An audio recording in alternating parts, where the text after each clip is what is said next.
Public transport કોઈપણ શહેરની જીવાદોરી છે, એની ધમની કહેવામાં આવે છે, મુખ્ય નસ કહેવામાં આવે છે, ધોરી નસ કહેવામાં આવે છે. કારણ કે એક સામાન્ય વ્યક્તિ, મધ્યમ વર્ગીય વ્યક્તિ, ગરીબ વ્યક્તિ માટે એ જ ટ્રાન્સપોર્ટેશનનું એકમાત્ર સાધન છે. પણ જ્યારે એ એમાં જાય તો એમાં એ હળદૂત થતો હોય, એને યોગ્ય સેવા ન મળતી હોય તો એના ઉપર કાર્યવાહી થવી પણ ખૂબ જરૂરી છે. સુરત મહાનગરપાલિકા દ્વારા આખરે આ પગલું ભરવામાં આવ્યું છે. છેલ્લા 17 મહિનાના કેટલાક આંકડા સામે આવ્યા છે, જેમાં સિટી બસના ડ્રાઈવર કંડક્ટરને સસ્પેન્ડ કરવામાં આવ્યા છે. 1000 કરતાં વધારે એવા કંડક્ટરને પણ સસ્પેન્ડ કરવામાં આવ્યા છે કે જેમના દ્વારા લોકોને, મુસાફરોને હેરાનગતિ કરવામાં આવતી હતી. કોઈને ટિકિટ ના આપવામાં આવે, કોઈની સાથે અભદ્ર વર્તન કરવામાં આવે, એવા 1032 કંડક્ટરને હાંકી કાઢવામાં આવ્યા છે. પણ દુર્ભાગ્યવશ આટલી કાર્યવાહી કરવા છતાં પણ હજી પણ આ સિલસિલો અટકતો નથી. મુસાફરોની હેરાનગતિનો સિલસિલો હજી પણ ચાલે છે. ત્યારે સવાલ એ થાય કે કેટલા કંડક્ટરોને હાંકી કાઢવા, કેટલા કર્મચારીઓને નવા લેવા, એ અસમંજસમાં અત્યારે સુરત મહાનગરપાલિકા છે.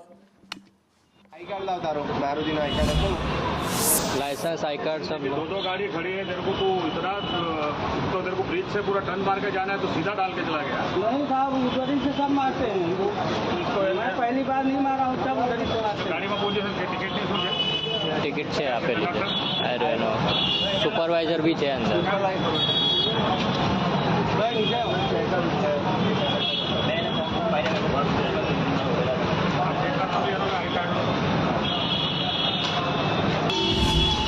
સુરત શહેરમાં સુરત મનપા સંચાલિત બસ ડ્રાઈવરો છે તે ગંભીર બેદરકારી દાખવતા હોય છે, અનેક લોકોના જીવ લેતા હોય છે. ત્યારે સુરત મહાનગરપાલિકા તરફથી કડક વલણ અપનાવવામાં આવ્યું છે અને કેટલા બસ ડ્રાઈવર અને કંડક્ટરોને બ્લેકલિસ્ટ કરવામાં આવ્યા છે. ખાસ કરીને જે ગંભીર બેદરકારી દાખવે તેને કાયમ માટે બ્લેકલિસ્ટ કરવામાં આવ્યા છે. ત્યારે મોટું ટિકિટ કૌભાંડ પણ ઝડપાયું છે. ત્યારે મેયર દક્ષેશભાઈ છે આપણી સાથે, તેમની સાથે વાત કરીશું. સાહેબ, કઈ રીતની કાર્યવાહી અને કઈ રીતના બ્લેકલિસ્ટ કરવામાં આવ્યા છે?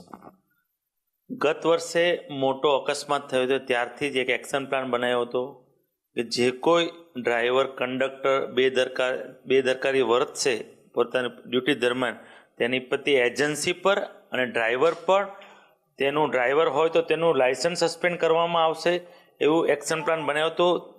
તેના ભાગરૂપે અવારનવાર ફરિયાદ આવતી હોય છે તો તે પ્રમાણે મહાનગરપાલિકા એક્શન લેતી હોય છે.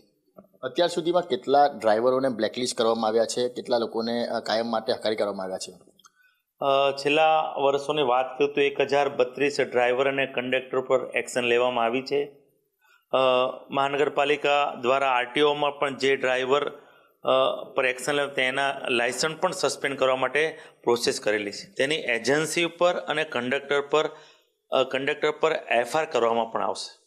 બિલકુલ. તો અગાઉ પણ જે રીતના જે બસ જે ચાલકો છે તે બેદરકારી દાખવતા હોય છે, ને ખાસ કરીને વાત કરીએ તો કંડક્ટર છે તે પેસેન્જરોને ટિકિટ નહીં આપતા હોય છે, જેને લઈને મહાનગરપાલિકાની તિજોરીને લાખો કરોડો રૂપિયાનો ચૂનો ચોપાડતા હોય છે. ત્યારે હવે જો આવા કોઈ પણ કંડક્ટર પકડાશે તો એફઆઈઆર સુધીની જે કહેવાય કે ફરિયાદ કરવામાં આવશે.